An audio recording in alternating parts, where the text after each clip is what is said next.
Halo, udah komplit belum?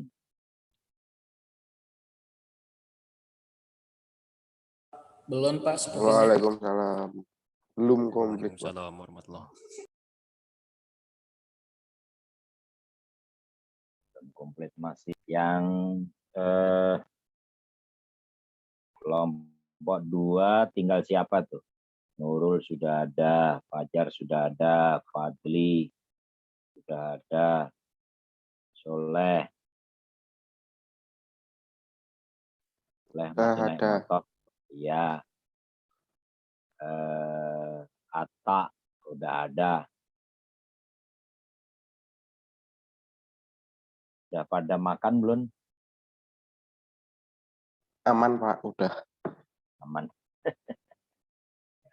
Kalau udah pada makan, alhamdulillah. Dah. Kita tunggu 3 menit lagi sampai 2 menit lagi. Oke, jadi nanti bagian kelompok 2 dan kelompok lainnya bisa menanggapi. Bismillahirrahmanirrahim. Assalamualaikum warahmatullahi wabarakatuh. Waalaikumsalam warahmatullahi wabarakatuh. Baik, rekan-rekan, sebelum mulai, marilah berdasarkan agama dan kepercayaan masing-masing, berdoa mulai.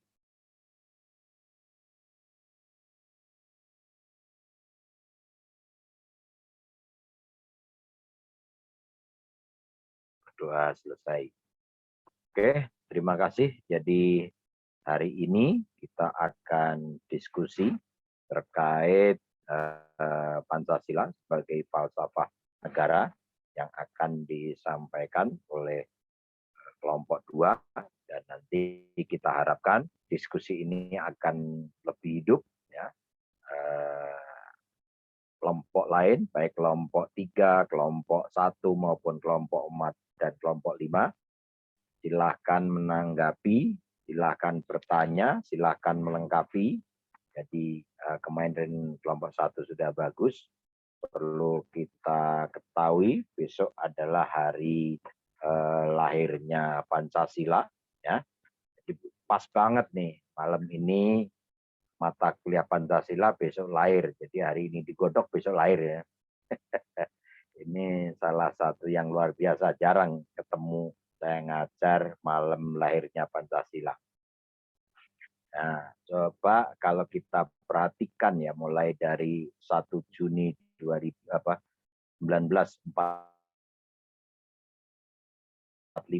itu Pancasila ini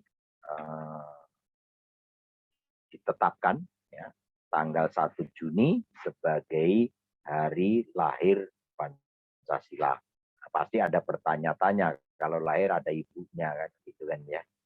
Tapi dimaknai dari situ karena sewaktu BPUPKI ya itu mulai rapat pada tanggal 29 Mei sampai dengan 1 Juni itu yang dipimpin oleh Dr. KRT Kanjeng Raden Tumenggung Rajiman Widyodiningrat melahirkan butir-butir Pancasila dan dibacakan oleh Bapak proklamator kita pertama kali Pak Soekarno 1 Juni 1945. Itu yang telah saya sampaikan itu adalah bab yang ada di Kepres ya. Kepres nomor berapa Nurul? Kepresnya nomor berapa?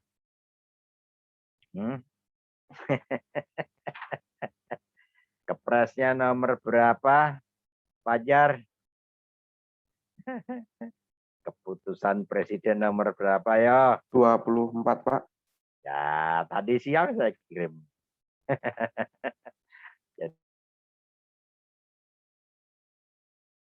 Jadi keputusan Presiden tentang hari lahir Pancasila. Kepres itu singkatan dari apa, Pak Soleh? Keputusan Presiden, Pak. Oke, kalau Perpres singkatan dari Persetujuan Presiden. salah. Peraturan Presiden, Pak. Peraturan. Iya. Ya peraturan Presiden mendang tambahin per ya, persetujuan. Oke, jadi ada peraturan Presiden, ada keputusan Presiden. Apa bedanya peraturan dengan keputusan? Siapa yang bisa? Joni tahu nggak? Apa Gimana, bedanya? Apa bedanya peraturan dengan keputusan? Nggak tahu. keputusan sifatnya tetap, kalau sementara, Pak. Salah. Kurang tepat ya. Nah, Fajar tahu nggak? Mas Fajar, apa bedanya peraturan dengan keputusan? Peraturan itu yang dibikin atau dimusyawarahkan Presiden dan Wakil Presiden, lalu disahkan oleh Presiden. Kalau keputusan itu sudah ada diskusinya atau hasilnya, tinggal diputuskan sama Presiden sah atau tidaknya. Kurang tepat. Fadli, apa bedanya peraturan dengan keputusan? Menurut saya sih Pak, peraturan dengan keputusan itu perbedaannya, misalnya peraturan seperti sekarang kan COVID, nah itu bisa jadi pemerintah bisa menurunkan sebuah peraturan kalau misalnya kita harus di rumah gitu. Terus kalau keputusan itu merupakan sebuah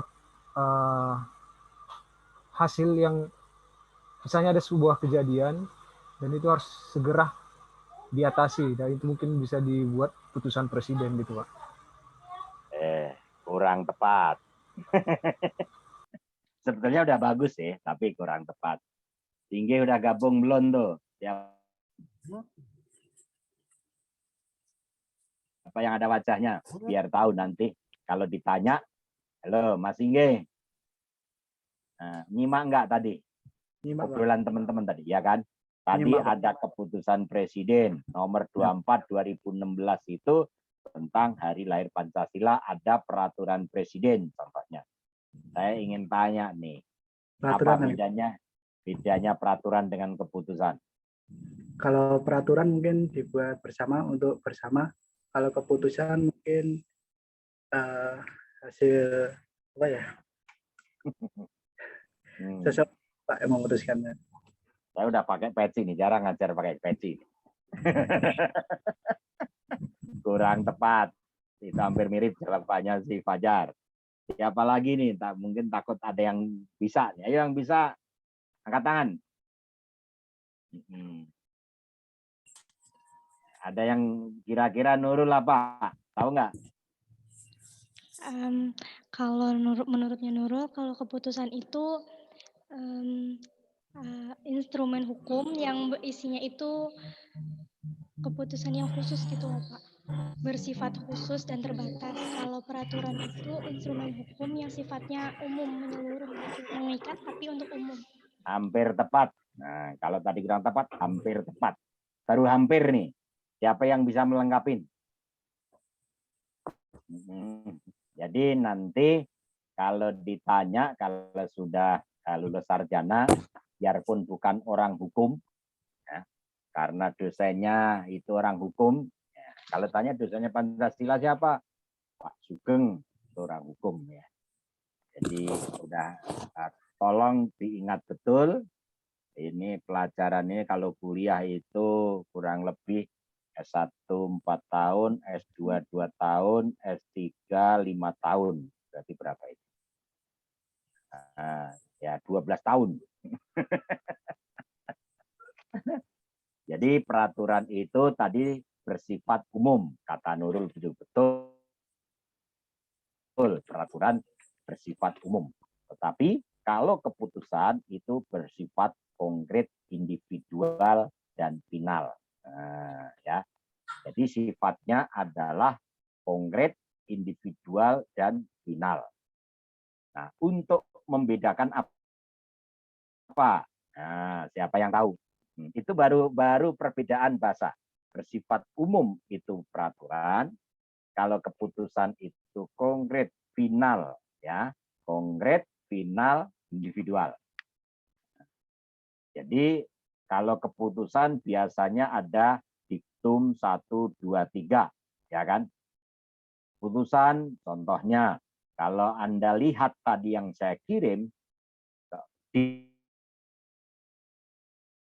diktum keempat keputusan pada tanggal ditetapkan, itu final. Pernah nggak melihat dulu keputusan ini yang ditetapkan, jika ada kekeliruan maka akan diperbarui. Pernah kayak gitu nggak? Nah, itu yang salah. Nggak final berarti masih ragu-ragu. Jadi harus keputusan presiden ini mulai berlaku pada tanggal ditetapkan. Final udah. Itu. Kalau masih ada, dalam hal ada kekeliruan, salah ketik, salah apa akan, ya itu. Ini sarjana hukum zaman dulu itu biasanya ada keempat. Nah, itu masih ada. Dalam hal terdapat kekeliruan maka dapat diperbarui, ya berarti masih belum final, ragu-ragu itu kan memutuskan. Jadi keputusan itu bersifat apa tadi? Konkret, ya, apa, individual, dan final. Kalau peraturan umum, apa yang membedakan? Kalau keputusan itu dalam hal yang diberi keputusan tidak menerima dengan keputusan, maka ditunkan, yaitu petun, pengadilan tata usaha negara, itu keputusan.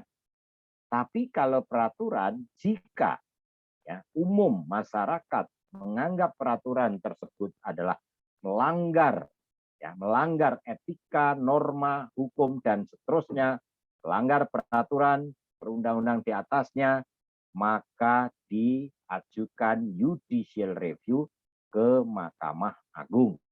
Nah, jadi peraturan, ya, yang bertentangan dengan peraturan di atasnya itu di judicial review ke Mahkamah Agung dengan undang-undang. Tapi kalau undang-undang bertentangan dengan undang-undang dasar, ya, negara Republik Indonesia 1945, ya, maka di judicial review ke Mahkamah Konstitusi. Nah, ya beda ya. Jadi, wah Pak, kok nggak ke Mahkamah Konstitusi? Tidak. Yang khusus ke Mahkamah Konstitusi jika undang-undang bertentangan dengan Undang-Undang Dasar 45, itu ke konstitusi. Tapi kalau ada peraturan presiden, peraturan pemerintah, peraturan menteri, bertentangan dengan undang-undang, maka di judicial review ke Mahkamah Agung. Nah, jadi intisarinya orang hukum itu aja tuh. Jadi nggak usah kuliah setahun udah paham sekarang mah, ya. Nggak usah kuliah 12 tahun ya. Jadi ya itu aja, kalau ditanya nanti pas udah lulus S1 komputer, ini ada peraturan presiden, ada keputusan presiden, apa bedanya? Bedanya tadi. Nah, bagaimana caranya? Kalau contohnya lebih konkret lagi, Nurul dipecat oleh rektor, misalnya dengan keputusan rektor nomor sekian, nah, dianggap Nurul salah, sedangkan Nurul tidak salah, maka itu ditunkan. Itu bukan ke Mahkamah Agung, tapi dipetunkan Pengadilan Tata Usaha Negara agar dikembalikan keputusan tersebut, nggak jadi dipecat. Paham ya? Paham atau radong? Paham, Pak.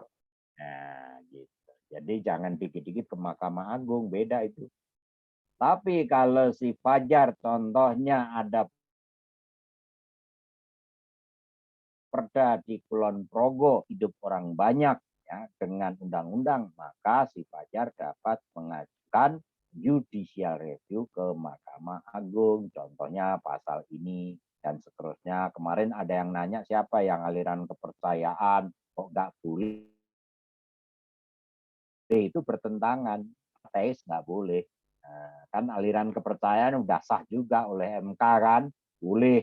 Nah, percayaan nggak tahu percaya sama siapa, percaya pada Tuhan yang Maha Esa, intinya itu kan ya. Nah, itu diakuin saat ini. Tapi kalau ateis itu kan tidak mengenal Tuhan, ya susah, nggak diakuin. Itu nggak ada.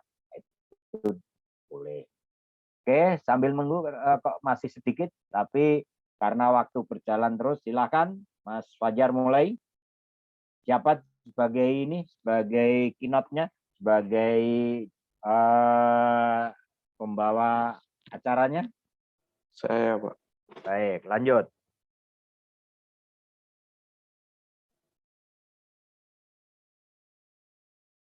Assalamualaikum warahmatullahi wabarakatuh. Waalaikumsalam warahmatullahi wabarakatuh. Selamat malam Salam. teman-teman, Pak Sugeng. Saya dari kelompok 2 dan ada anggota Mas Fadli, Mbak Nurul, Mas Oleh, Mas Atta. Ini dari kelompok 2 juga, Pak. Ingin presentasikan dan materi yang berjudul Pancasila sebagai Filsafat Negara. Langsung saja kita mulai untuk menghemat waktu. Bentar.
Langsung saja kita masuk di materi Pancasila sebagai falsafah negara.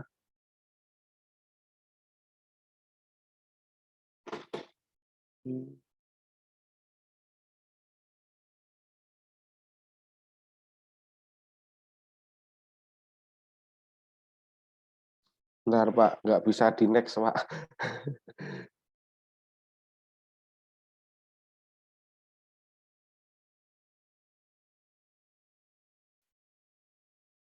Pancasila sebagai filsafah.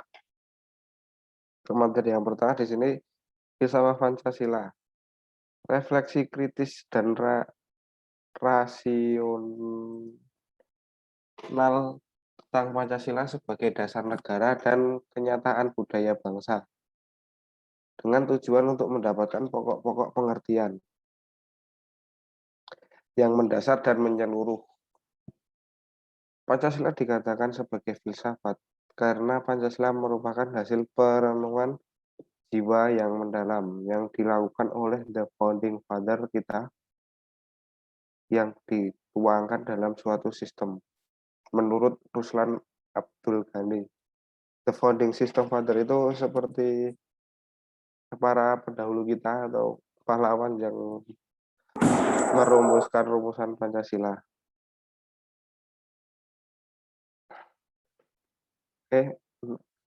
Susunan Pancasila itu adalah suatu kebulatan yang bersifat hierarkis dan piramidal yang mengakibatkan adanya hubungan organis di antara 5 sila negara kita.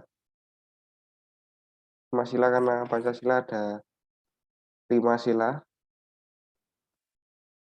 Jika ditilik dari soal tempat, filsafat Pancasila merupakan bagian dari filsafat Timur dan juga bagian dari filsafat barat. Filsafat timur itu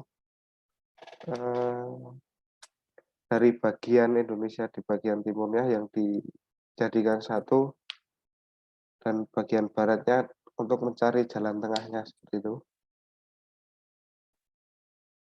Nah, susunan Pancasila sebagai sistem yang utuh.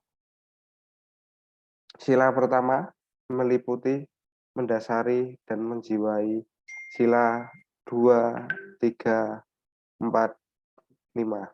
Jadi sila pertama itu meliputi sila kedua, sila ketiga, sila keempat, dan sila kelima.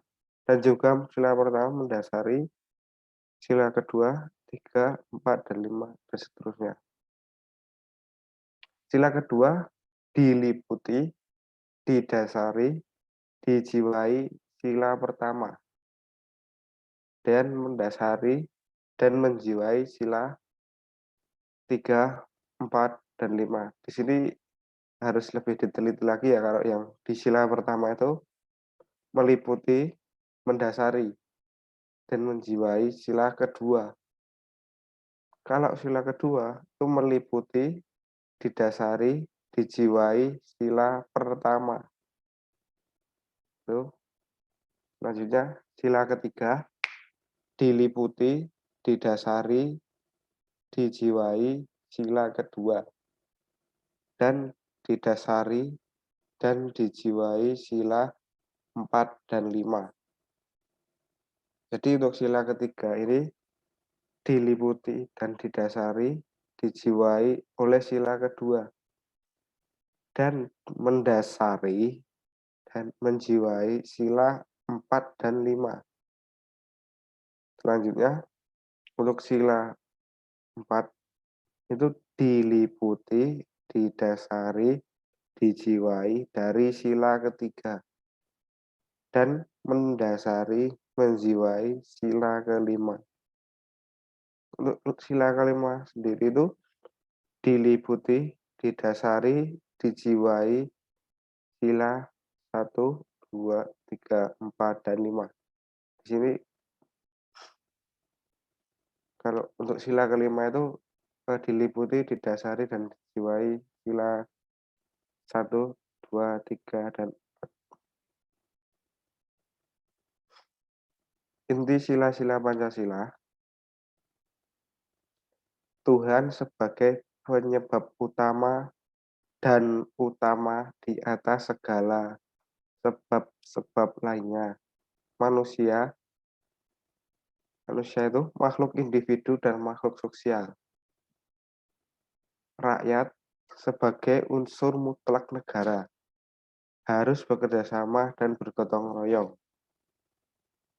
Ini yang terdapat di sila kelima. Adil yaitu untuk memberikan keadilan kepada diri sendiri dan orang lain yang menjadi haknya. Selanjutnya bisa dilanjutkan Mbak Nurul.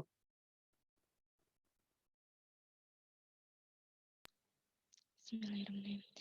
Landasan ontologis Pancasila. Secara ontologis, penyelidikan Pancasila sebagai filsafat dimaksudkan sebagai upaya untuk mengetahui hakikat dasar dari sila-sila Pancasila. Pancasila terdiri atas 5 sila, di mana setiap sila bukanlah merupakan asas yang berdiri sendiri-sendiri, melainkan memiliki suatu kesatuan dasar ontologis. Dasar ontologis Pancasila pada hakikatnya adalah manusia.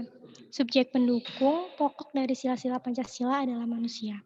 Jadi berdasarkan landasan ontologis Pancasila itu, hakikatnya adalah Pancasila pada hakikatnya adalah manusia sendiri. Next, Kak.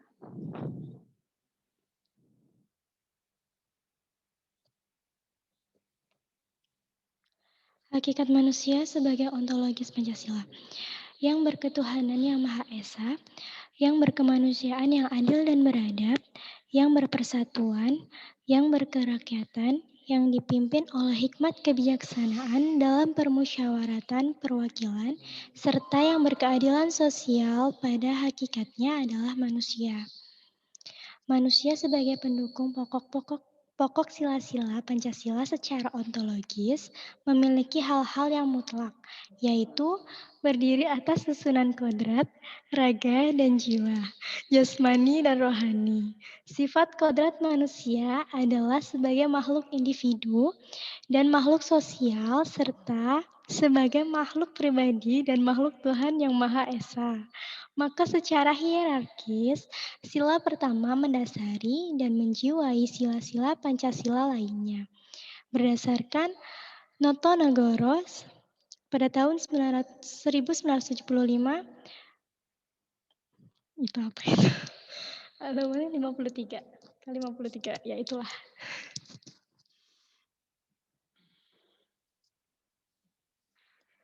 Masih aku nih. Landasan epistemologis Pancasila.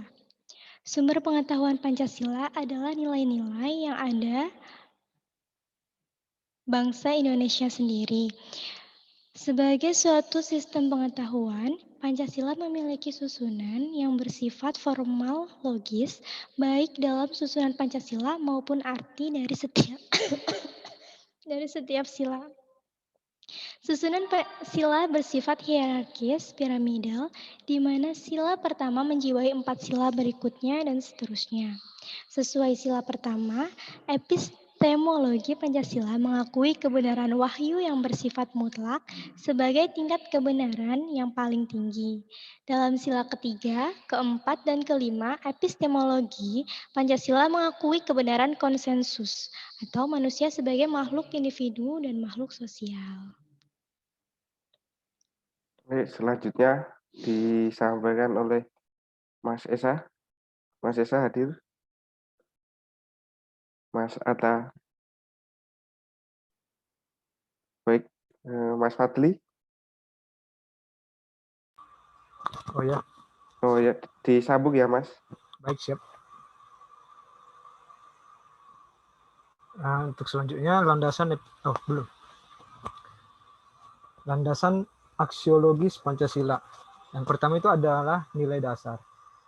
Asas yang diterima sebagai dalil yang bersifat mutlak, benar, dan tidak perlu dipertentangkan, yaitu nilai ketuhanan. Yang kedua kemanusiaan, yang ketiga kerakyatan, dan yang terakhir itu adalah keadilan. Lalu selanjutnya adalah nilai instrumental. Nilai instrumental ini adalah terbentuk dari norma sosial dan norma hukum yang selanjutnya akan terkristalisasi dalam peraturan dan mekanisme lembaga-lembaga negara. Yang ketiga yaitu adalah nilai praktis. Nilai ini dilaksanakan dalam kenyataan yang merupakan batu ujian apakah nilai dasar dan nilai instrumental tersebut berlaku di masyarakat. Sebagai catatan, nilai etik dan nilai moral merupakan nilai yang mendasari nilai dasar dan nilai instrumental. Selanjutnya, fungsi Pancasila sebagai falsafah negara. Yang pertama itu sebagai falsafah negara. Tentu Pancasila ada yang merumuskannya. Pancasila memang merupakan karunia terbesar dari Allah Subhanahu wa Ta'ala dan ternyata merupakan like star bagi segenap bangsa Indonesia di masa-masa selanjutnya. Baik sebagai pedoman dalam memperjuangkan kemerdekaan, juga sebagai alat pemersatu dalam hidup kerukunan berbangsa, serta sebagai pandangan hidup untuk kehidupan manusia di Indonesia dalam kehidupannya sehari-hari. Dan yang jelas tadi telah diungkapkan sebagai dasar serta falsafah negara Republik Indonesia. Selanjutnya, Pancasila telah ada dalam segala bentuk kehidupan rakyat Indonesia, terkecuali bagi mereka yang tidak Pancasialis. Pancasila lahir 1 Juni 1945 dan ditetapkan pada tanggal 18 Agustus 1945 bersama-sama dengan Undang-Undang Dasar 1945. Bunyi dan ucapan Pancasila yang benar berdasarkan Instruksi Presiden nomor 12 tahun 1968 adalah 1. Ketuhanan yang Maha Esa. 2. Kemanusiaan yang adil dan dan beradab. 3. Persatuan Indonesia. 4. Kerakyatan yang dipimpin oleh hikmat kebijaksanaan dalam permusyawaratan atau perwakilan. Dan yang kelima adalah keadilan sosial bagi seluruh rakyat Indonesia.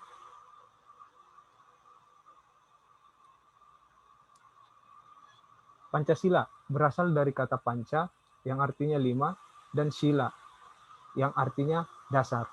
Jadi bisa disimpulkan Pancasila adalah 5 dasar.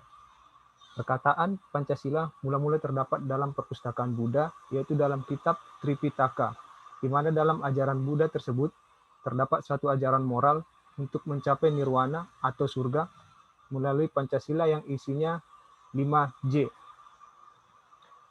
Falsafah Pancasila sebagai dasar falsafah negara Indonesia dapatlah kita temukan dalam beberapa dokumen historis dan di dalam perundang-undangan negara Indonesia seperti yang ada di bawah ini. Yang pertama A. Dalam naskah politik yang bersejarah tanggal 22 Juni 1945 terdapat di alinea keempat yang kemudian dijadikan naskah rancangan pembukaan Undang-Undang Dasar 1945 atau dikenal dengan sebutan Piagam Jakarta. Yang kedua, dalam naskah pembukaan Undang-Undang Dasar Proklamasi 1945 di alinea keempat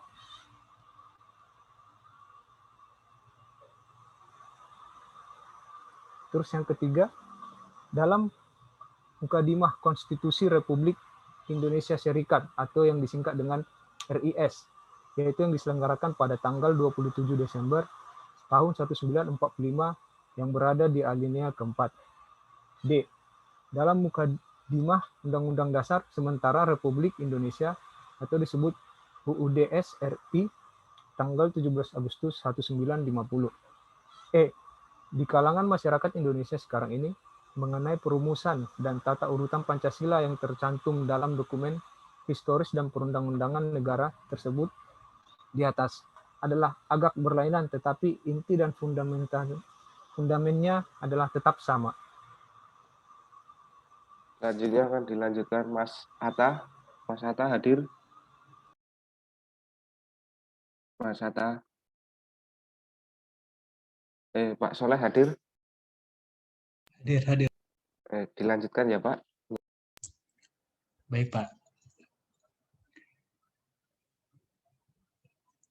Fungsi utama filsafat Pancasila bagi bangsa dan negara Indonesia.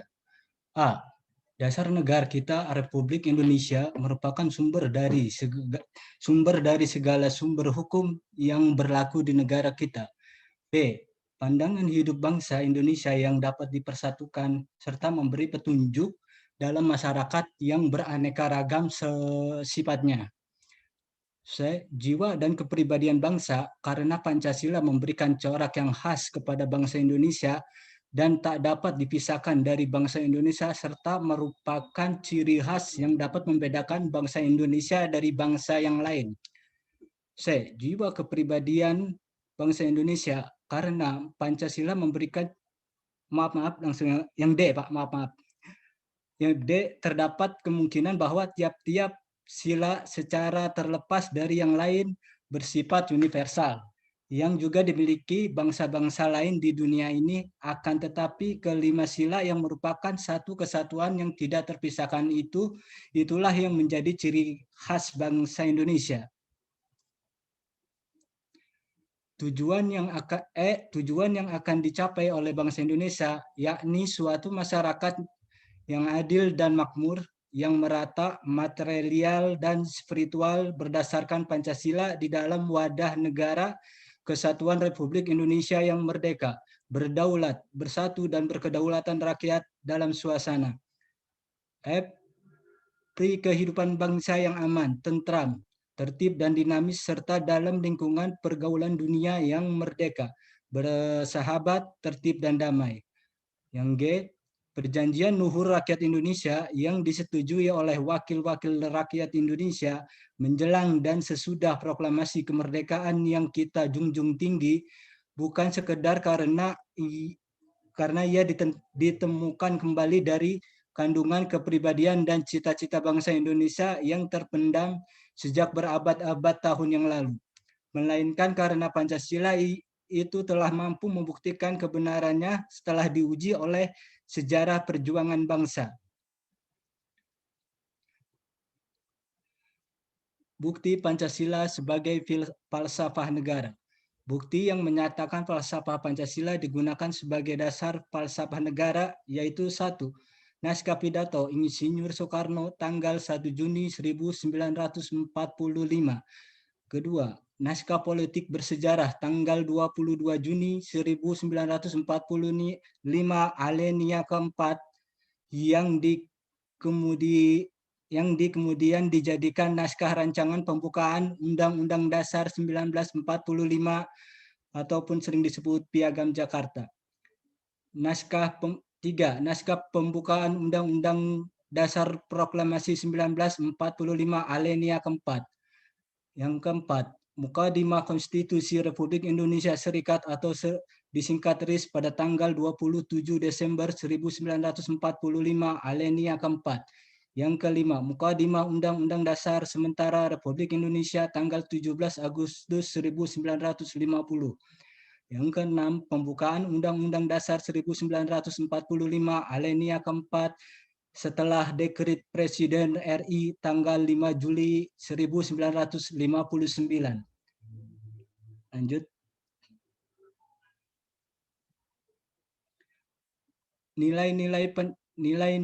Nilai Pancasila sebagai falsafah negara. Nilai-nilai Pancasila terkandung dalam pembukaan Undang-Undang Dasar 1945 secara yuridis memiliki kedudukan sebagai pokok kaidah negara yang fundamental. Pokok pikiran pertama menyatakan bahwa negara Indonesia adalah negara persatuan, yaitu negara yang melindungi segenap bangsa dan seluruh tumpah darah Indonesia. Hal ini merupakan penjabaran dari sila ketiga. Pokok pikiran kedua menyatakan bahwa negara hendak mewujudkan suatu keadilan sosial bagi seluruh rakyat Indonesia. Dalam hal ini negara berkewajiban mewujudkan kesejahteraan umum bagi seluruh warga negara, mencerdaskan kehidupan bangsa dan ikut melaksanakan ketertiban dunia yang berdasarkan perdamaian abadi dan keadilan sosial. Pokok pikiran ini sebagai penjabaran sila kelima. Pokok pemikiran ketiga menyatakan bahwa negara berkedaulatan rakyat berdasarkan atas kerakyatan dan pemusyawaratan perwakilan. Hal ini menunjukkan bahwa negara Indonesia adalah negara demokrasi, yaitu kedaulatan berada di tangan rakyat. Hal ini sebagai penjabaran dari sila keempat.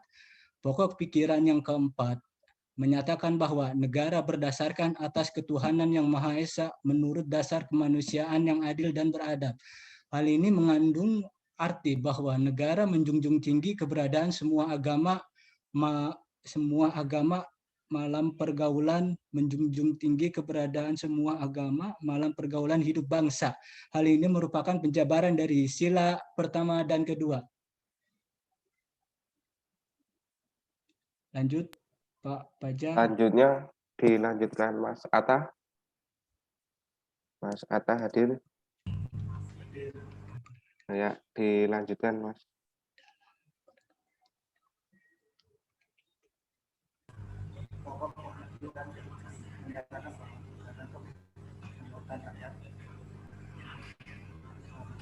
Mas, suaranya kurang jelas, Mas.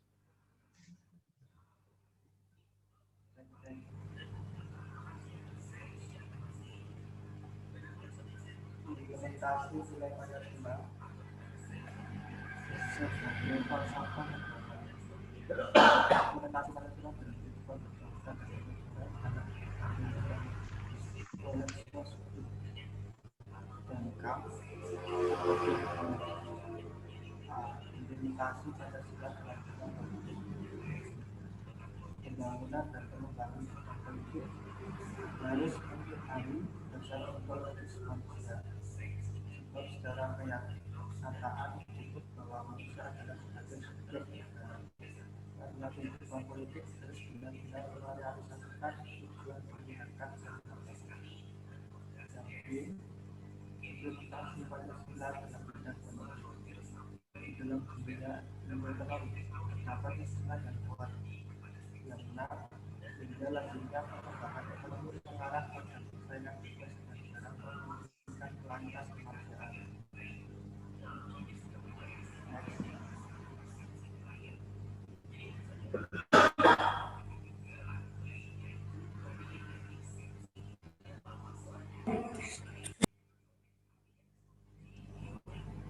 Yang C, implementasi Pancasila dalam bidang sosial dan budaya. Dalam pembangunan dan pengembangan aspek sosial budaya hendaknya disesuaikan atas sistem nilai yang sesuai dengan nilai-nilai budaya yang dimiliki oleh rakyat masyarakat. Yang D, implementasi Pancasila dalam pertahanan dan keamanan. Negara pada tingkatnya dalam merupakan suatu masyarakat. Demi tidaknya hak-hak warga negara akan diperlukan peraturan perundang-undangan, baik dalam rangka mengatur ketertiban warga negara maupun dalam rangka melindungi hak-hak warga negara.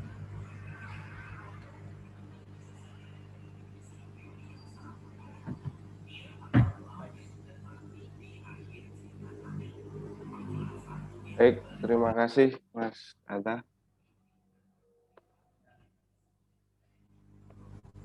Baik, itu tadi untuk materi Pancasila sebagai filsafat negara. Dari teman-teman terkait materi tadi, apakah ada yang ingin ditanyakan? Silahkan, pertama ada yang kurang jelas. Itu suaranya Atta kayak di laut.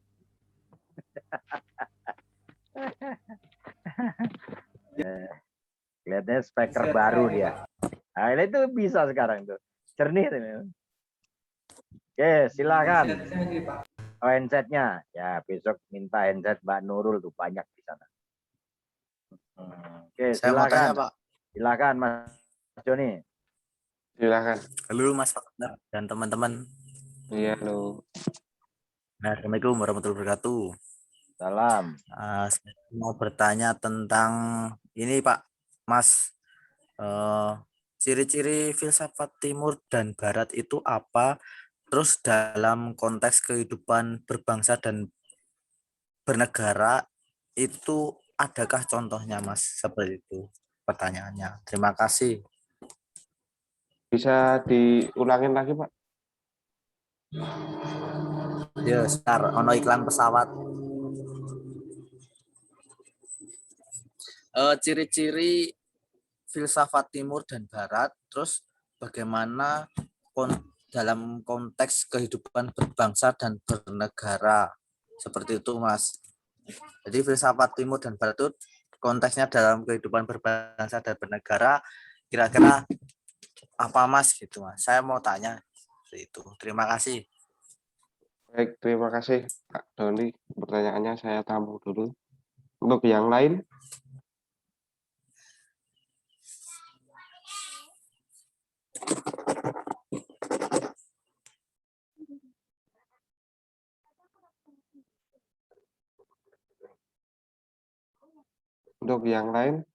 bagaimana? Ada yang mau ditanyakan atau didiskusikan?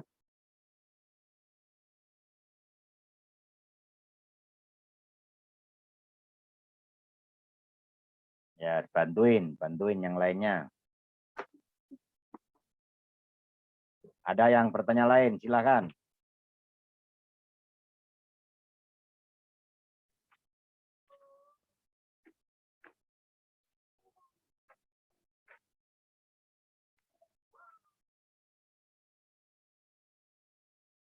Mas siapa itu? Ridwan nanya. Biasanya kalau suruh itu nanya tuh Mas Singgih, silakan nanya.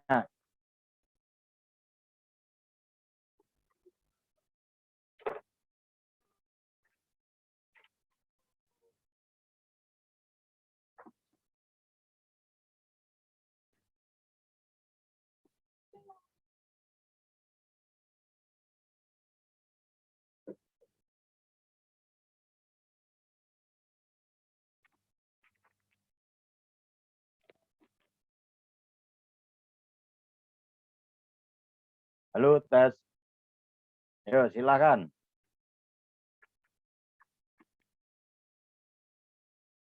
Ada pertanyaan tuh. Ciri-ciri filsafat timur seperti apa? Nah, dibantu lainnya.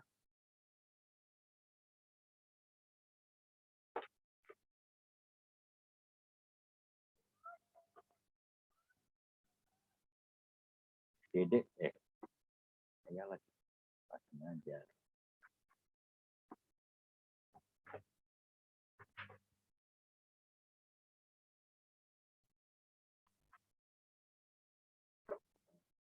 Garis besarnya udah ada, kira-kira udah ada yang bisa membantu belum? Ini baru satu pertanyaan, kurang rame. Ayo, siapa lagi? Mas Reza, silahkan tuh nanya. Kemarin diserbu pertanyaan oleh Mas Fajar, sekarang gantian. Gantian dihajar itu kelompok 2. Jangan didiemen kayak enakan nanti.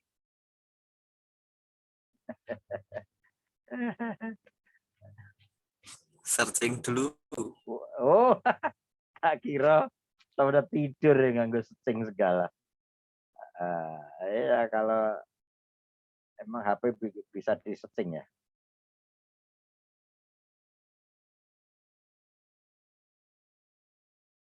Ayo dibantu Mbak Nurul. Apa ciri-ciri filsafat timur? Ini pertanyaannya agak susah itu sih. Mas Doni itu pinter dia bertanyanya. Membuat kelompok 2 klepek-klepek gitu. Karena tadi kalau kita dengar filsafatnya, tadi kan Mas Fajar menjelaskan ini perpaduan antara, kalau kita lihat dari dokumentasi, dilihat dari sejarah itu ada filsafat timur dan filsafat barat. Pancasila di tengah-tengahnya.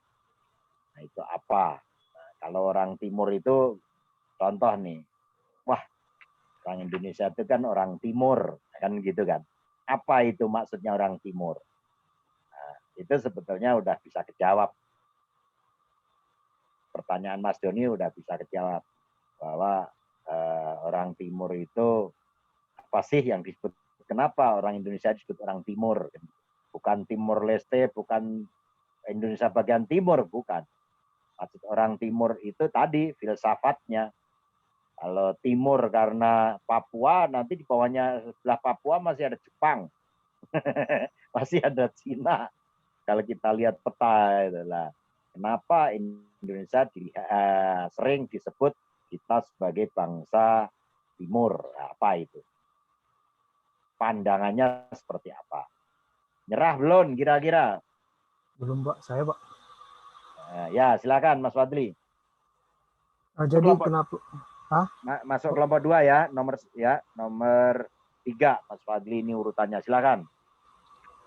Baik, kenapa disebut dengan filsafat timur dan barat? Sebenarnya ada beberapa perbedaan spesifik. Yang pertama, untuk filsafat timur itu biasanya yang mengandung nilai ketimuran itu adalah bangsa-bangsa yang berada di timur itu lebih mengakui akan adanya Tuhan yang tercantum pada sila yang pertama. Nah, terus bangsa yang filsafat timur itu juga lebih ke arah masyarakat atau kerakyatan lah bisa dibilang ya, yang tercantum pada sila keempat. Jadi kan kita lebih suka bergotong royong, itulah kenapa disebut sebagai kerakyatan. Terus orang timur juga identik dengan adanya paham mengenai adil gitu. Karena pada dasarnya kan kebanyakan yang di timur itu berbentuk kerajaan, terutama bangsa Indonesia pada dulunya kan berbentuk kerajaan-kerajaan. Nah, kenapa ada adil? Nah, di sana ada raja gitu yang biasanya memutuskan tentang keadilan terhadap masyarakatnya. Misalnya ada sebuah kasus. Itu contohnya adalah pada sila kelima. Nah, sedangkan pada paham barat yang termuat pada Pancasila itu yang pertama itu kemanusiaan. Jadi lebih ke arah HAM. itu dari paham barat, biasanya mereka lebih mengarahkan kita untuk lebih bersifat manusiawi, yaitu pada sila kedua. Terus selanjutnya paham barat itu demokrasi. Bisa dibilang sama seperti mufakat. Terdapat pada sila ketiga juga. Demikian, Pak. Oke. Hampir mendekati itu kalau nilai 6. Jadi kalau 10 itu mendekati 6, masih kurang lengkap 4. Tambah 4 lagi lengkap itu. Silahkan. Lainnya. Tapi sudah agak mendekati. Udah bagus. Komentarnya sudah masuk. Jadi dalam filsafat memang seperti itu. Tapi masih ada yang klik sederhana tapi langsung mengena. Apa, Mas Fajar sebagai moderator?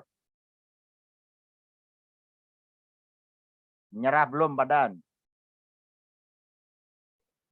Belum, Pak, masih cari referensinya, Pak. Oke. Atau mungkin dari teman-teman ada yang mau bantu. Mbak Nurul apa? Ini akhirnya pada pinter semua kan tuh. Ada pertanyaan tuh. Gara-gara Mas Fadli jadi pinter googling. Mas Soleh. Siap, Pak. Saya, Pak. Oke. Bisa membantu, bisa melengkapi punya Mas Fadli. Coba saya sedikit membantu ya, Pak. Membantu. Pandangannya. Kalau menurut saya untuk yang ciri-ciri khas Timur untuk negara kita itu lebih ini kebudayaan, Pak. Maksudnya lebih sopan santunnya dari pergaulannya, terus lebih percaya mengadakan suatu perayaan-perayaan agama, gitu, gotong royong, dan pergaulannya juga sesuai dengan nilai-nilai Pancasila, Pak. Ibarat kata ya tidak kalau di barat kan itu kalau saya perhatikan pergaulannya seperti pergaulan bebas gitu, Pak. Dengan dari cara berpakaian ataupun cara apa. Seperti itu aja sih, Pak. Mohon maaf. Hampir. Sudah itu melengkapi. Ada lagi nggak? Dari 1, 2, 3. Mas Fadli udah. Mas Soleh udah. Eta. Ata, Esa. Hampir. Dikit lagi.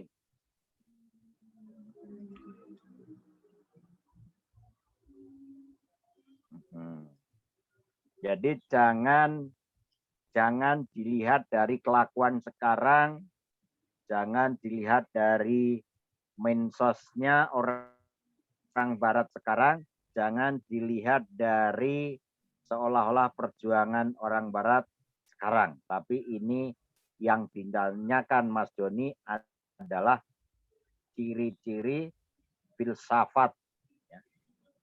Filsafat Timur dan filsafat Barat. Boleh Nurul bantu jawab nggak, Pak? Silakan dijawab. Kalau menurut Nurul itu dalam filsafat Barat itu instrumen utama yang dijadikan sebagai alat untuk mencari kenyataan atau kebenaran itu menggunakan nalar dan bersumber dari akal, pikiran, indera.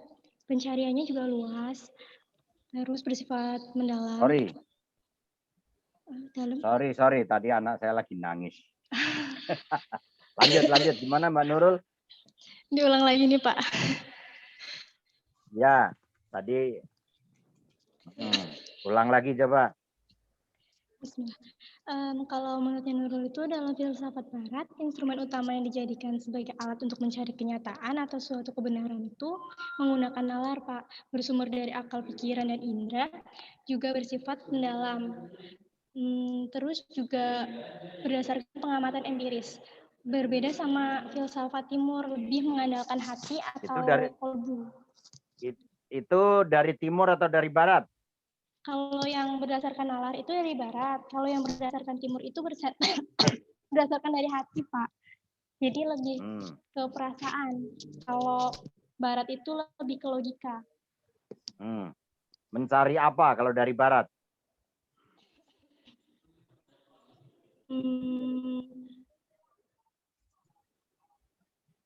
mencari Pernah suatu ingat kebenaran enggak? ini kayak apa sih ya? Ya, jadi pernah enggak ada astronot yang mencari Tuhan ke luar angkasa? Pernah. Ya, itu filsafat barat itu. Nah, ada lagi?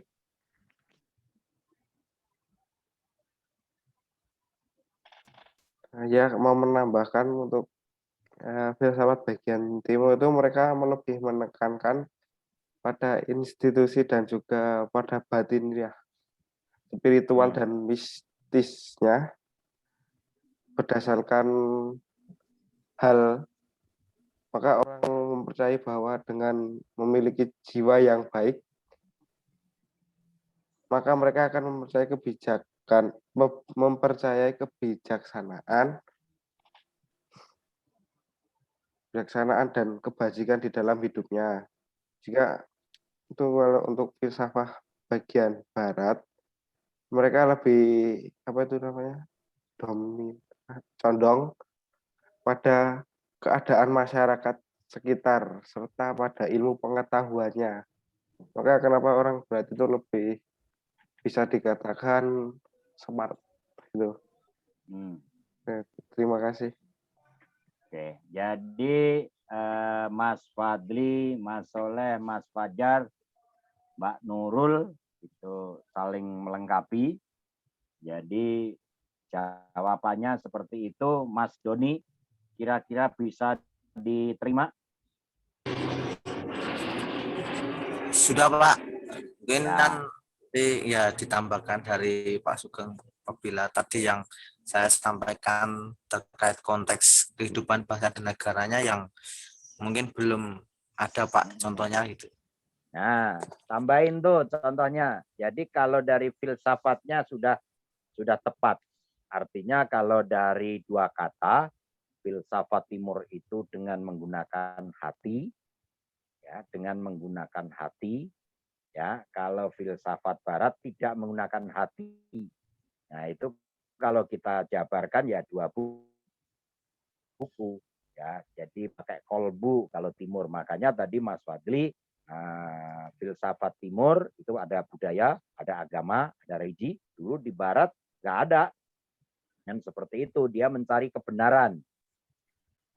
Mencari kebenaran sehingga orang-orang barat itu mencari Tuhan sampai membuat pesawat keluar angkasa, astronot dan seterusnya. Tapi nggak ketemu, nggak balik juga dari atas.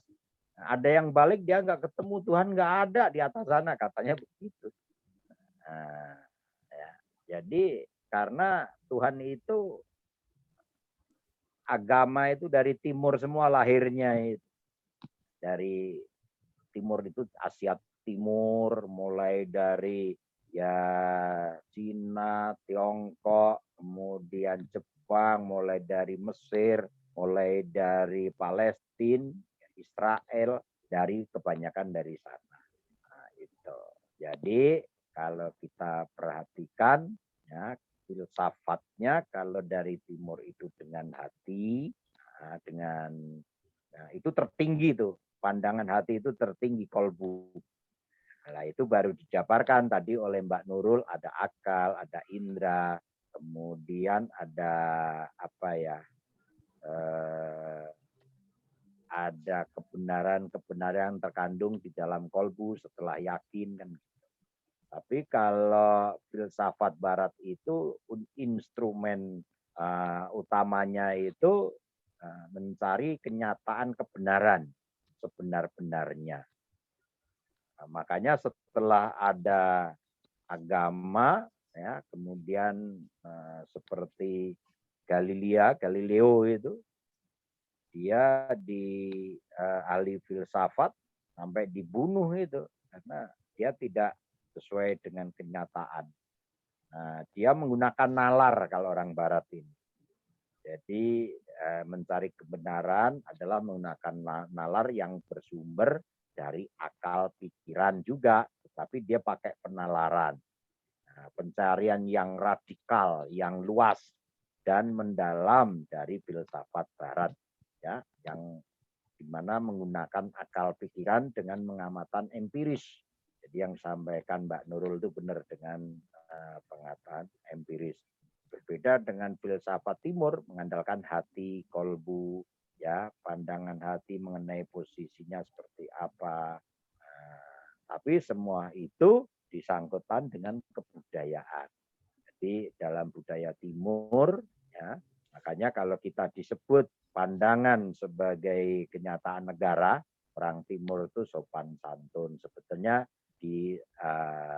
diadopsi oleh Pancasila, ketuhanan yang Maha Esa itu filsafat timur dan seterusnya. Kemanusiaan tadi sudah disampaikan oleh Mas Fadli, itu dia benar bahwa manusia ya itu harus saling menghormati, kemudian ya mulai dari konstitusi dan seterusnya ada di dalam Pancasila. Nah, jadi contoh-contoh realnya ya kalau filsafat timur diimplementasikan di dalam negara, kehidupan berbangsa dan bernegara, beragamanya, kemudian cara gotong royongnya itu kemanusiaannya. Orang Barat lebih peduli itu, ya, lebih peduli biarpun kelihatan cuek-cuek, dia lebih peduli dipadukan antara yang terkandung di dalam akal hati, ya, kemudian dipadukan dengan kebenaran, dia hanya sesamanya. Kemudian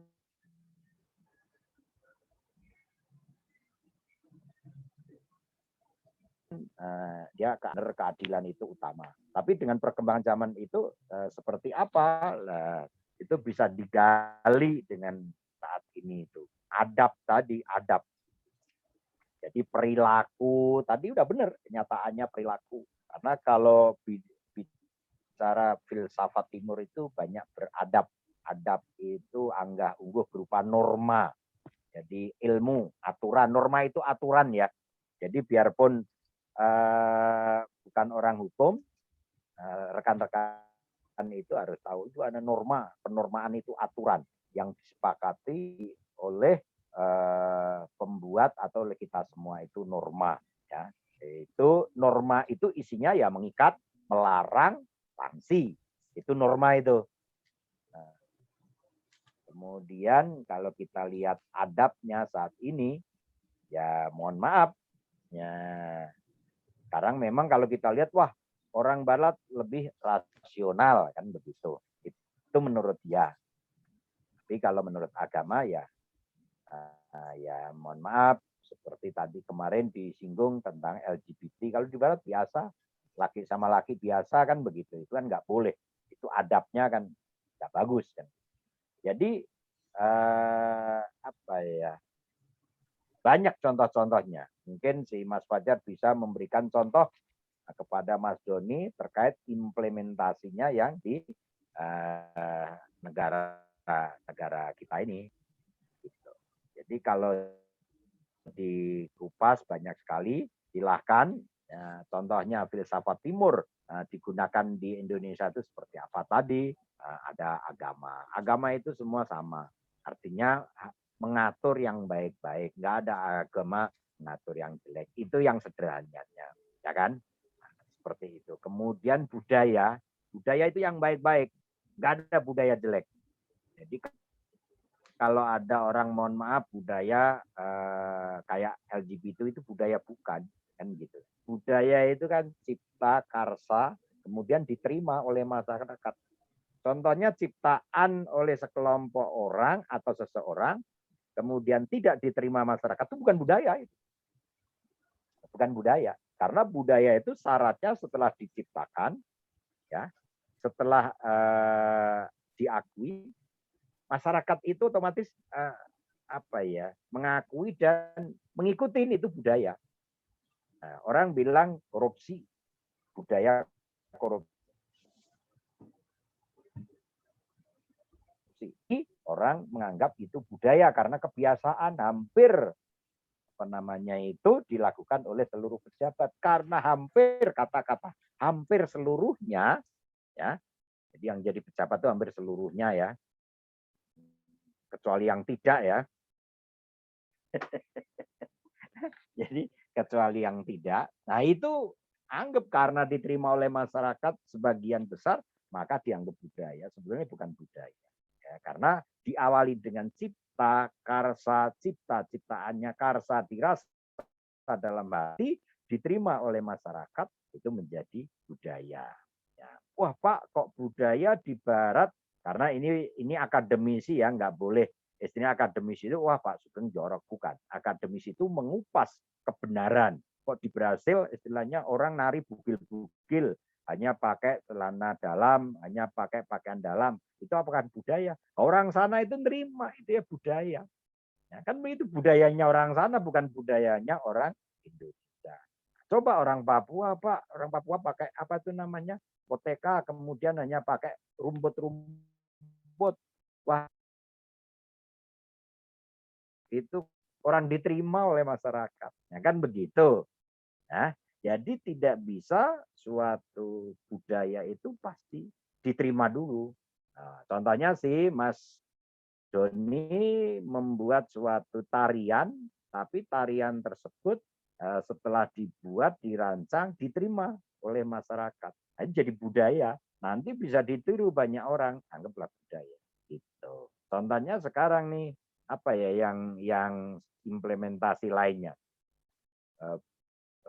Apa kalau yang dari Barat apa? Contohnya Fajar, yang diterima masyarakat dan dianggap itu budaya.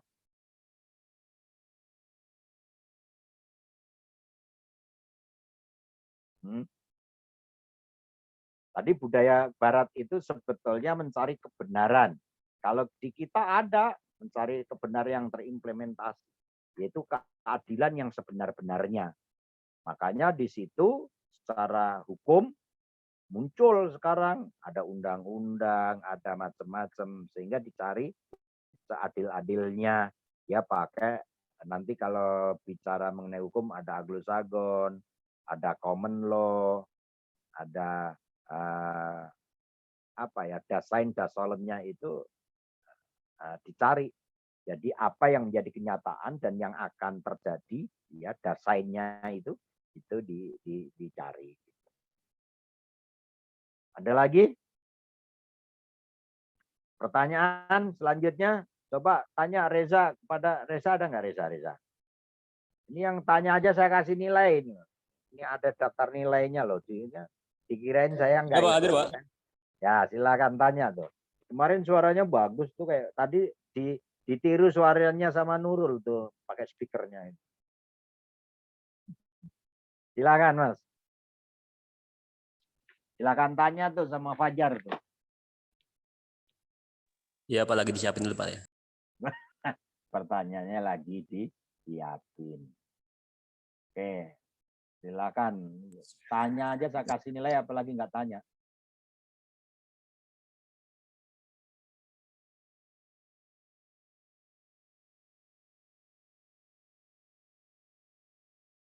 Tadi menjelaskan, nih saya bantu menjelaskan mengenai apa ya tadi? UUDS ya? Apa UUDS? Undang-Undang Dasar Sementara, nggak ada yang nanya itu. Apa itu? Itu kan banyak pertanyaan yang di slide tadi sebetulnya itu. Bisa siapa? Aldi ada nggak itu? Ada gambar kucing itu.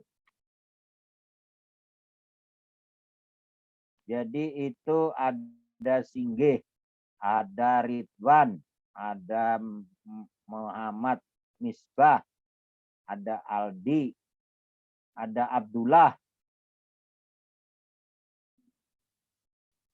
Loh. Itu semua. Abdullah di mana nih Abdullah? Abdullah. Iya, Pak. Di mana? Belum ada, Pak, pertanyaannya. Oke. Belum ada pertanyaan. Nanti ditanya sama Mas Fajar. Jangan, Pak. Kemarin udah banyak, Pak. Makanya sekarang nih gantian tanya itu. Banyak itu slide tadi pertanyaan semua itu. Kalau kita melihat slide-nya tadi banyak pertanyaan ke Mas Fajar. Tadi baru pertanyaannya Mas Doni aja udah jawabnya udah jam tuh dijawab. Nah, Mas Doni ngasih pertanyaannya susah. Filsafat timur, filsafat barat nggak diduga-duga dicari pertanyaannya gitu. Makanya nanti slide-nya dikasih duluan biar dia tanya yang mudah-mudah. Yang kelompok 3, 4 gitu. Oke. Si Ridwan, ada pertanyaan nggak? Belum, Pak. Belum. Misbah, ada pertanyaan nggak?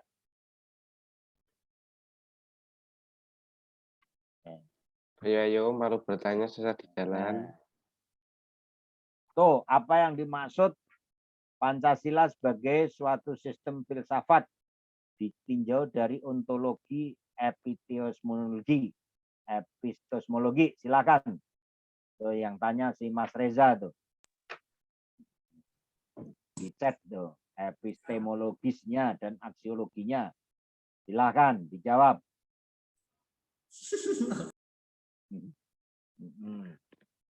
Tadi menjelaskan itu juga tuh.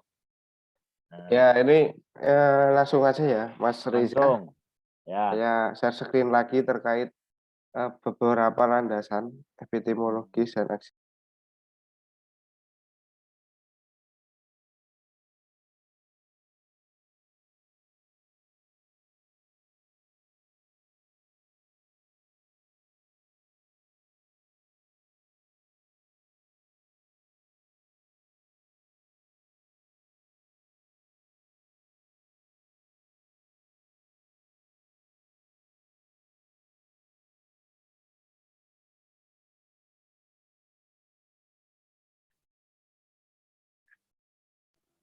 Baik, di sini yang pertama ada ontologis dahulu ya, Mas. Saya jelaskan satu persatu.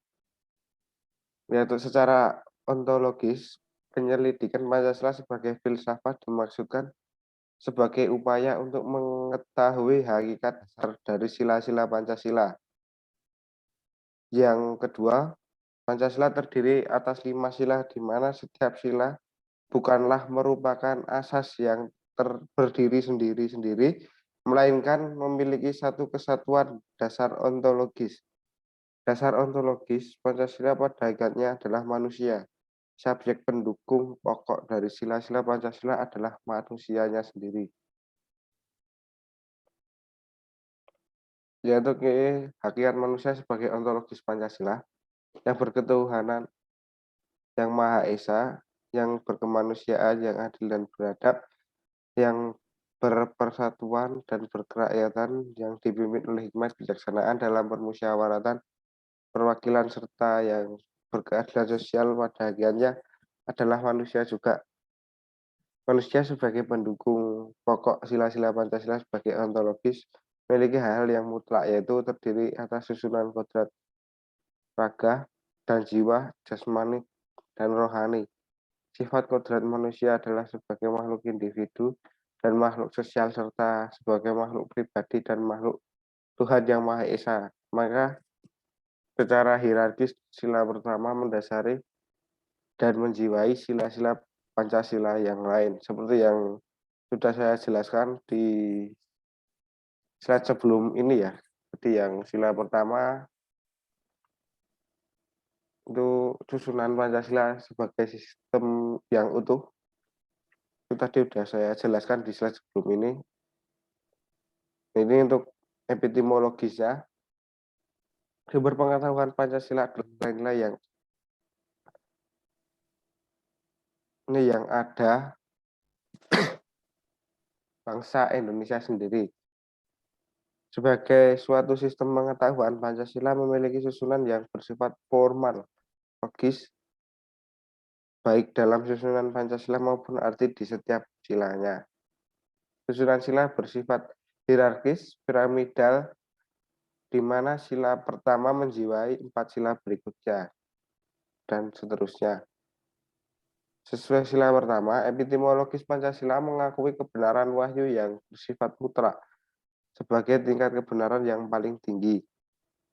Dalam sila ketiga, keempat, dan kelima, epistemologis Pancasila mengakui kebenaran konsensus manusia sebagai makhluk individu dan makhluk sosial.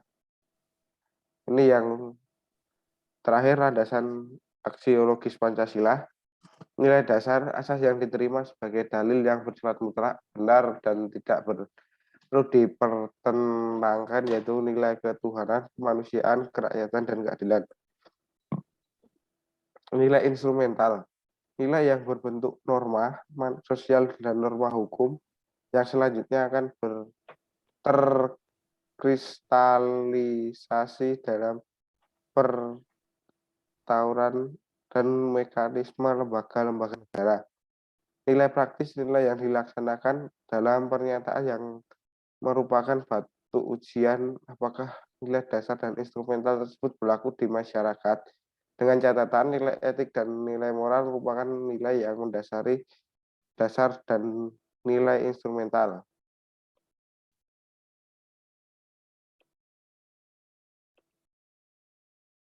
Itu Mas Reza untuk yang ditanyakan tadi, apakah sudah jelas atau kurang jelas?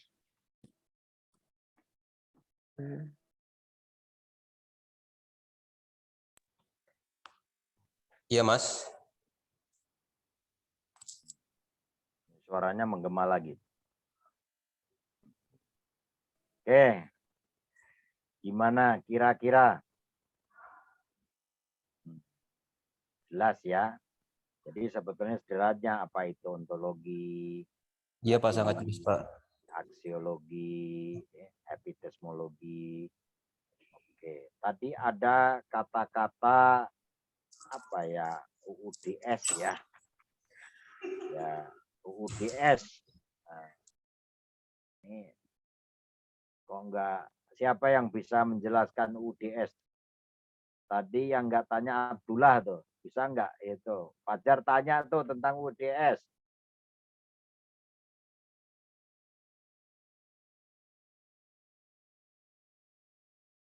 Halo, tes. Pada kemana nih? 1, 2, 3, 4. Itu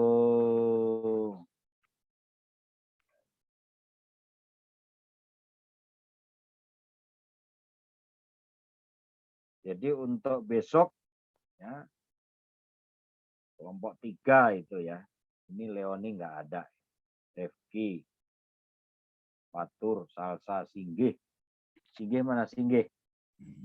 Hadir, Pak. Ya, silakan bertanya. Belum ada, Pak. Tanya apa aja sama Fajar tuh. Silakan. Ya. Mas Fajar udah punya pacar belum?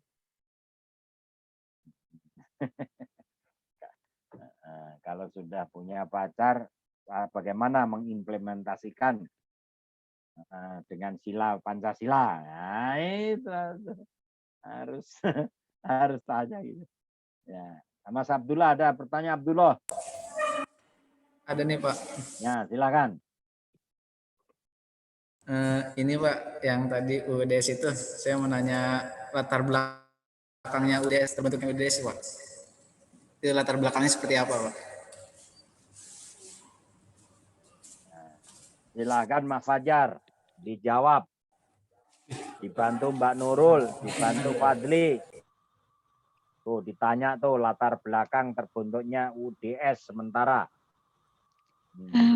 Nurul mau bantu jawab ya Pak? Ya. Kalau menurutnya Nurul, latar belakang terbentuknya UUDS 1950 itu karena dibubarkannya Republik Indonesia Serikat. Karena adanya demo besar-besaran dari rakyat yang menuntut kembalinya negara Indonesia menjadi NKRI, Negara Kesatuan Republik Indonesia. Konstitusi tersebut dinamakan sementara karena sifatnya memang sementara dan menunggu terpilihnya Dewan Konstituante hasil pemilihan umum, Pak. Hal tersebut itu tertuang dalam Undang-Undang Nomor 7 Tahun 1950 tentang perubahan konstitusi sementara Republik Indonesia Serikat menjadi Undang-Undang Dasar Sementara Republik Indonesia dalam sidang pertama babak ketiga ke-71 DPR. Ada tambahan? Seperti itu. Mas Fajar. Ada tambahan nggak? Ya, memang UIDS itu lahir setelah RES dibubarkan, tapi kan ada RES dulu. Oh, iya Pak. Iya, RES itu apa? Saya mau nambahin Pak. Silakan. Nah, jadi pada saat 23 Agustus 1949 itu ada konferensi Meja Bundar, di mana kalau nggak salah itu Belanda mengakui Indonesia merdeka jika Indonesia setuju membuat Indonesia itu dengan nama Republik Indonesia Serikat, dan itu berasaskan parlemen Pak, bukan lebih ke arah negara tapi lebih ke arah berbentuk hampir mirip dengan kerajaan karena dipimpin oleh parlemen bukan presiden gitu. Nah, itulah kenapa rakyat Indonesia pada saat 1950 itu demo untuk membubarkan RIS tersebut. Maka karena bangsa Indonesia pada saat itu tidak memiliki belum pasti gitu untuk kepemimpinannya, maka dibuatlah undang-undang sementara Pak, gitu sejarahnya. Demikian Pak. Ya, benar, bukan mungkin. Ya, jadi karena ada Meja Bundar, maka Belanda hanya mengakui yaitu RES, yaitu Republik Indonesia Serikat, kan gitu. Tahun berapa itu Indonesia Serikat ya?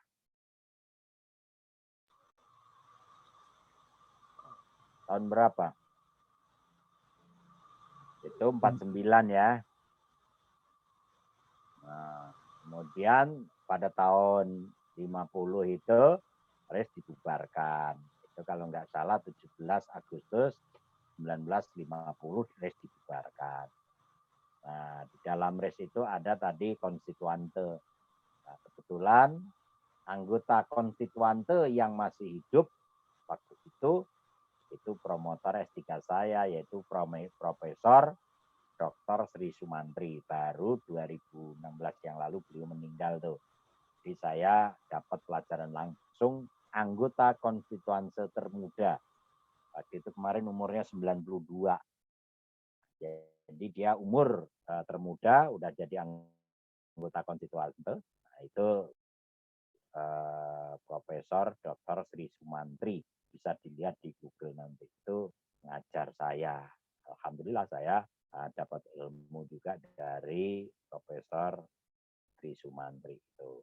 Pas jadi promotor saya S3, beliau meninggal. Jadi saya dilanjutkan oleh promotornya Pak Amzulian Rifai, Profesor Amzulian Rifai yang sekarang Ketua Ombudsman RI. Nah, itu. Kemudian kalau kita lihat sejarah lagi, saya juga masih ingat waktu beliau mengajar ya, itu ngajarnya enak sekali, maka terbentuklah ada beberapa kabinet ya. Jadi UIDS itu pada UIDS 60 itu partai-partai, ada banyak partai ya, itu mengalami gejolak ya, pergolakan yang sangat besar, kondisi politiknya tidak menentu, tidak stabil, sehingga pemerintah terkena imbasnya. Jadi periode 1950 sampai 59 itu ada 7 pergantian kabinet. Ya, ada 7 pergantian kabinet dan saya waktu itu masih ingat sekali Profesor Sri Mulyani menjelaskan mulai dari kabinet Sukiman ya, kabinet Sukiman, kemudian ada kabinet Wilopo, ada kabinet Alsastro Amijoyo, ada kabinet Burhanuddin Harahap, ada kabinet apa yang berikutnya, ada yang kedua itu kabinet Alsastro Amijoyo itu sampai 2 kan Burhanuddin Harahap. Nah, kemudian ada juga kabinet Juanda itu yang terakhir. Baru muncullah dekret presiden. Kan gitu. Setelah ada 7 kabinet muncul dekret presiden. Dekret presiden itu tanggal berapa, Mas Fajar? Mas Fadli, Mbak Nurul. Mas Ridwan, Pak. Mas Ridwan. Dekret 5 Presiden. Juli, Pak. Ya, 5 Juli tahun 59. yaitu 1959. Intinya dekret presiden isinya apa? Inti dari dekret presiden yaitu kembali ke apa? Undang-Undang Dasar UUD 1945. 195. Inti dari kembali ke Undang-Undang Dasar 1945. Ya, gitu. Jadi sejarahnya seperti itulah. Maka Indonesia itu setelah merdeka, landasannya Pancasila tidak langgeng itu. Berbagai gejolak luar biasa. Sehingga kita harus tahu sejarah. Biarpun nanti canggih di komputer, kalau tahu sejarah, programmer, ahli jaringan, kerja di Malaysia, kerja di Brunei, kerja di Amerika, dimanapun, kerja di Mesir. Wah, ini saya punya Pancasila Indonesia ini, sejarahnya begini. Nah, kemudian 5 Juli 59 kembali ke Undang-Undang Dasar 45, di mana alinea keempat tadi dijelaskan oleh Mas Fajar, memuat dasar negara yang Maha Esa. Ya kan gitu kan? Nah, kemudian dari 5 dasar tersebut terakhir adalah keadilan. Itu. Jadi sejarah kita tidak boleh, wah Pancasila kenapa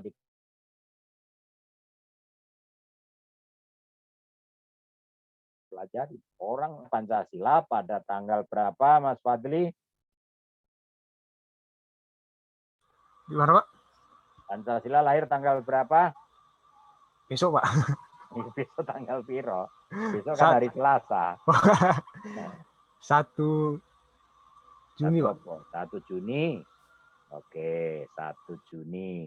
Ditetapkan oleh apa? Kenapa nomor? Ditetapkan oleh apa? Kapres. Oleh apa, Mas Fadli? Bahwa kalau besok itu lahir Pancasila ditetapkan oleh Presiden, Pak. Iya, apa? Presiden. Oleh apa? Dengan keputusan presiden. Nah, keputusan presiden Republik Indonesia nomor 24 tahun 2016. Presidennya siapa, Mas Fadli? Insinyur Soekarno, Pak. Salah, yang netapin. Keputusan presiden nomor 24 2016 yang presidennya siapa?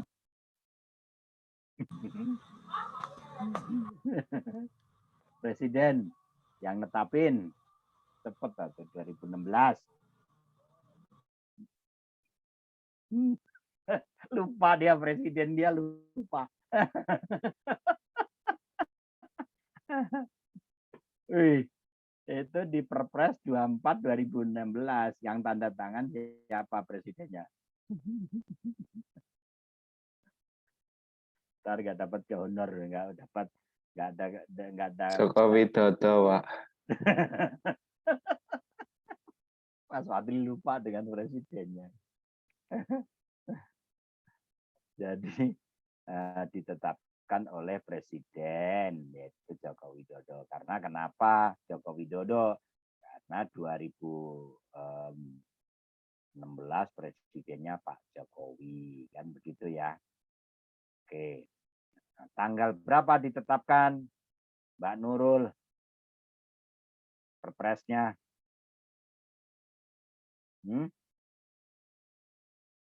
Tanggal berapa ditetapkan? Tadi pagi saya kirim perpres semua di grup. Enggak dibaca deh. 1 Juni 2016, Pak. Hah? Salah. Ditetapkan Kepres ya kan, Pak? Iya. Tanggal 1 Juni 2016. Iya, benar. Nah, kok tadi 1 Juni ya? Oh, dengar saya 7 Juni. Sorry. Emang kalau online tuh kayak gini kalau udah malam. Jadi 1 Juni 2016 ditetapkanlah. Karena di atasnya kan 1 Juni sebagai lahir Pancasila. Ya netapin itu. Oke ya. Ada pertanyaan? Ya, saya selaku dosen Pancasila dan Kewarganegaraan mengucapkan selamat memperingati ya, yaitu hari lahir Pancasila. Ya. Kenapa nggak adanya? Di Perpres itu kan hari lahir Pancasila. Kenapa nggak ada lahirnya gitu? Ayo. Wih. Karena lahirnya itu kan 1945, Pak.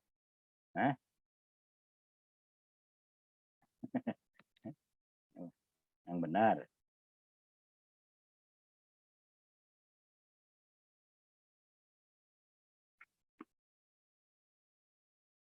Lahirnya kapan? Emang ada nyanya?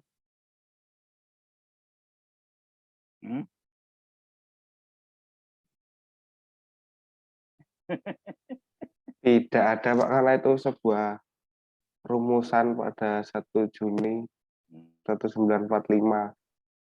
Jadi Ya, karena tidak. ini bukan makhluk bernyawa. Ya, jadi nggak ada nyanya. Kalau Fadli lahir ulang tahun lahirnya Mas Fadli. Ya. Ini makhluk mati. Kalau ada lahirnya Pancasila berarti ada yang melahirkan, ada ibunya, ada bapaknya. Ya. Ya, betul, Pak. Ya itu nanti cari aja lah kenapa itu Pancasila nggak ada nyanya gitu ya. Saya juga nggak tahu kenapa nggak ada nyanya. Ya logikanya kalau ada lahirnya berarti ada bapaknya, ada ibunya. Karena ini kan sebetulnya bukan hari. 1 Juni itu tanggal atau hari? Tanggal 1 Juni tanggal, Pak. Tapi kan di situ menetapkan tanggal 1 Juni sebagai hari lahir Pancasila. Hari lahir. Berarti itu bukan hari Senin, Selasa, Rabu yang dimaksud. Tapi ini kata sifat hari terbentuknya ya. Jadi jangan ini kok besok itu hari Selasa diperingatin kan orang logikanya gitu ya. Nah, jadi hari lahir Pancasila itu bahwa 1 Juni itu lahir, ditetapkanlah Pancasila itu tadi. Jadi bukan hari Senin, Sabtu sampai Minggu. Nah, itu kadang menjadi pertanyaan, Pak, kan tanggal 1 Juni itu tanggal, bukan hari. Ya, maka ada kata sifat. Ya, di situ kata bentuknya adalah kata sifatnya hari itu tanggal 1 itu lahir. Nggak tahu hari Senin, nggak tahu hari Rabu, nggak tahu. 4145 nanti cari sendiri komputer ada orang programmer tahu lah 1 Juni 1945 itu pasti hari apa gitu ketahuan. Di Excel juga gampang nyarinya ya. Tapi yang dimaksud bukan hari Senin, hari Selasa sampai hari Minggu bukan. Tapi hari ya sebagai sifat hari itu lahir terbentuk gitu. Hari ini terbentuk kan begitu, hari ini terbentuk, hari ini dalam bahasa contohnya adalah pelajaran Pancasila hari ini, bukan hari Selasa atau bukan hari Senin. Hari lahirnya ini yang dimaksud bahwa tanggal 1 itu ya disepakati Pancasila itu terbentuk sebagai hari Pancasila. Itu kira-kira mohon diperdalam lagi, mulai banyak membaca, kurang lebihnya mohon maaf, kita akhiri karena ini sudah waktunya selesai. Terima kasih. Mau ditutup Mas Fajar? Silakan nanti dibuka. Baik, Pak. Terima kasih teman-teman dan Pak Sugeng untuk presentasi saya akhiri dari kelompok 2 pamit. Bukan pamit. Nanti Word-nya dikirim ya. Di email, Pak. Ya, di email itu kan baru Word, baru PowerPoint. PPT-nya. Oh iya, Pak. Maaf Ya. lupa, Pak. Ya. Ya. Nah, Baik. oke. Terima kasih teman-teman, Pak Sugeng. Saya Taufik Wadayah. Wassalamualaikum warahmatullahi wabarakatuh. Waalaikumsalam Waalaikumsalam warahmatullahi warahmatullahi wabarakatuh. wabarakatuh. Oke, rekan-rekan semuanya, selamat berlibur. Kita tutup malam ini dengan membaca hamdalah. Alhamdulillahirrahmanirrahim. Assalamualaikum warahmatullahi wabarakatuh. Waalaikumsalam Waalaikumsalam warahmatullahi wabarakatuh. wabarakatuh. Terima kasih Pak Sugeng. Terima kasih, Pak. Terima kasih pertanyaannya dari Pak Doni saja. Sama-sama Mas Fajar. Apaan dulu menghilang?